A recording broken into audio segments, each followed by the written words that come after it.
퇴직 후에 실업급여를 받을 수 있는 조건은 무엇인지와 65세 이상이라 하더라도 실업급여를 받을 수 있는지에 대해서 퇴직금을 일시금으로 받지 않고 연금으로 받으면 퇴직소득세를 절감할 수 있다는 사실을 알고 계셨나요?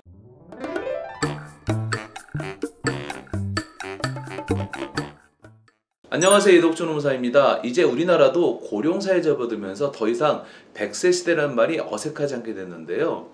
그러다 보니 정년퇴직은 이제 완전한 퇴직이 아닌 인생 이모작을 위한 준비라고 볼 수 있는데요. 오늘은 정년퇴직을 눈앞에 둔 분들이 챙겨두시면 좋을 것 같은 노무상식에 대해서 알아보는 시간을 갖도록 하겠습니다. 1년 이상 근무하셨다면 퇴직금을 받을 수 있습니다. 퇴직금을 받을 때는 퇴직소득세를 내셔야 하는데요. 그런데 퇴직금을 일시금으로 받지 않고 연금으로 받으면 퇴직소득세를 절감할 수 있다는 사실을 알고 계셨나요?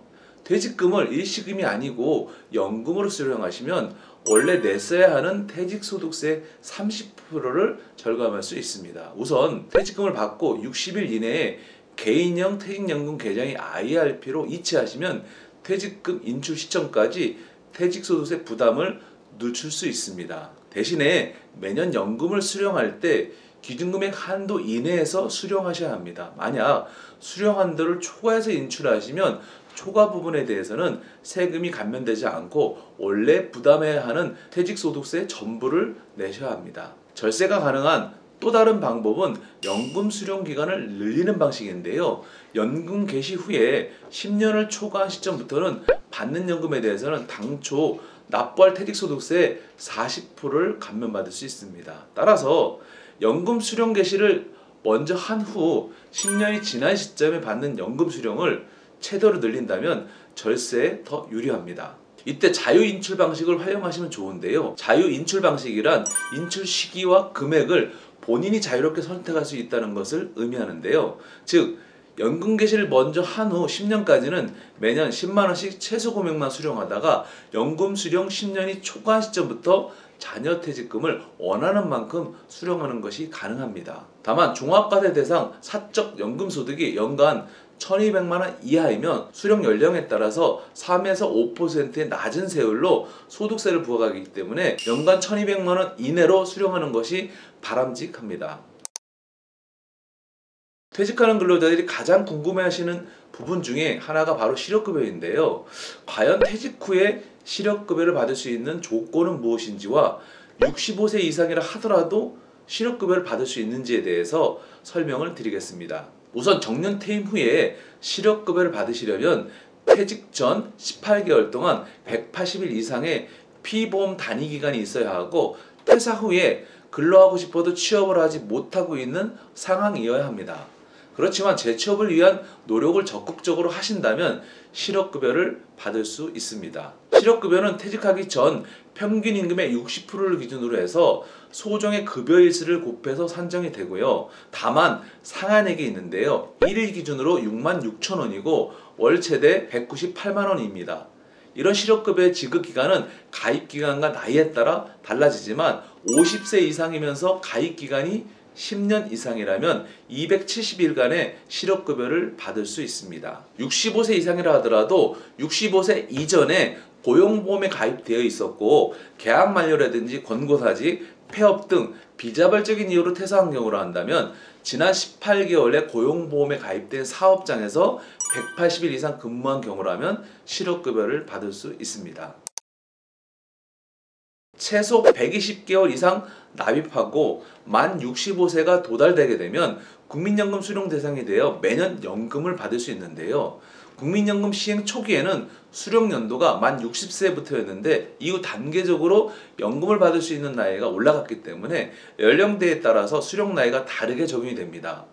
1952년생까지는 만 60세부터이지만 이후 4년 단위로 한 살씩 늘어나게 되어 1969년생 이후부터는 만 65세가 넘어야 노령연금을 수령할 수 있습니다.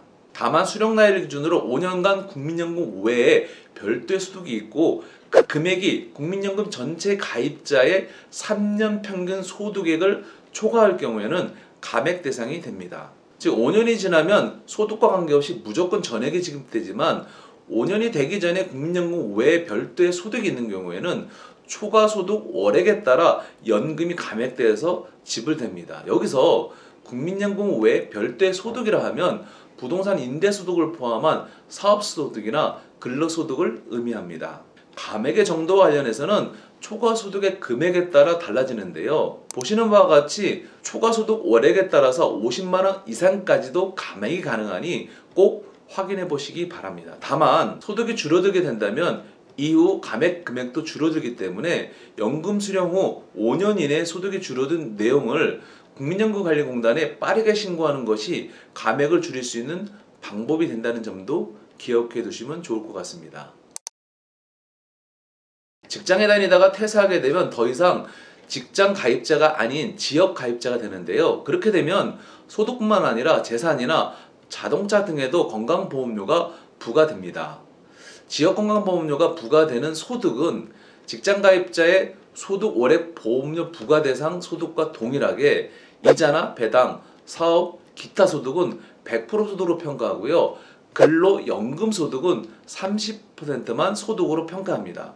여기서 주목해야 할 점은 연금 소득에도 건강보험료가 부과된다는 점입니다. 그렇다면 은퇴자가 수령한 연금에는 전부 건강보험료를 부과하는 것일까요? 그렇지는 않습니다. 현재 국민연금관리공단에서는 매년 1월에 5대 공적연금인 공무원연금, 국민연금, 사학연금, 군인연금, 별정우체국연금 지급기관에서 지역건강보험 가입자에게 직전연도에 지급한 연금 지급 총액이 얼마가 되는지 자료를 넘겨받아서 이를 기초로 해서 건강보험료를 산정하게 됩니다.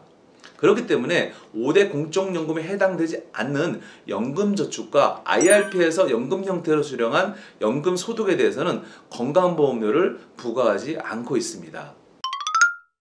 여러분, 오늘은 은퇴하는 근로자들이 꼭 알아야 할 노무 상식에 대해 살펴보았는데요. 궁금한 사항이 있으신 분들은 유튜브에 댓글을 달아주시면 감사하겠습니다. 감사합니다.